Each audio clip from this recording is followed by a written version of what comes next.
holiday, we are back. Let's get going.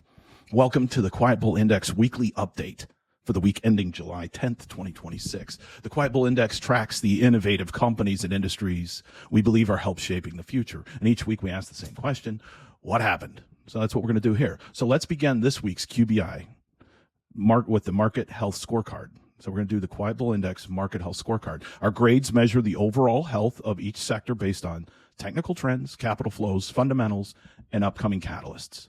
Artificial intelligence gets a big A. Still the strongest area in the market. Institutional money continues flowing into the AI infrastructure, and leadership remains intact. Semiconductors is an A-. The Semiconductor group continues supporting the AI trade. Taiwan Semiconductor, TSM, their earnings next week will be an important test. Nuclear energy gets a B+ for the week. The long-term outlook remains constructive as electricity demand continues growing alongside the AI infrastructure. And consumer innovation is a B, so we have Amazon, Airbnb. They continue trading well, remaining healthy longer-term trends. Space gets a B-. Rocket Lab, AST, Space Mobile, and Intuitive Machines paused after strong advances, but continue holding constructive longer-term charts. Quantum computing got a C+ this week. IONQ continues pulling back toward the area we're watching closely. The story remains exciting, but the momentum has weakened. There we go. Biotech, big C-. Biotech was under pressure again this week following disappointing clinical trial news that hurt sentiment across the entire sector, which makes no sense. And gene editing gets a D+. Gene editing was the weakest group inside the Quiet Bull Index. While stock prices declined, many long-term investment cases remain intact. So what happened? This was another week of selective leadership. The major indexes remained strong, but leadership narrowed. Artificial intelligence and semiconductors continued attracting capital, and they probably continue going. That'll happen for a long time.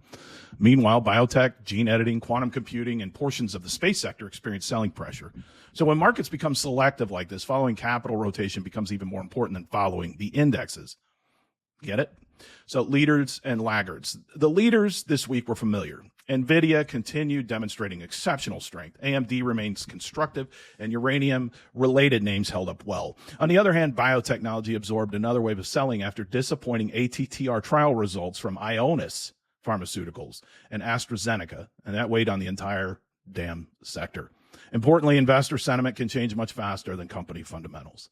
That distinction seems to matter. Our take this week reinforced why the Quiet Bull Index exists. The major indexes may tell one story, but capital often tells another. And today, investors continue rewarding companies, delivering strong earnings and visible growth while pulling money away from sectors that require more patience.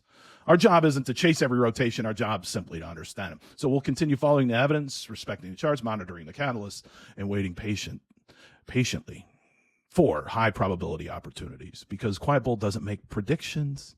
We build cases. All right. Have a good day.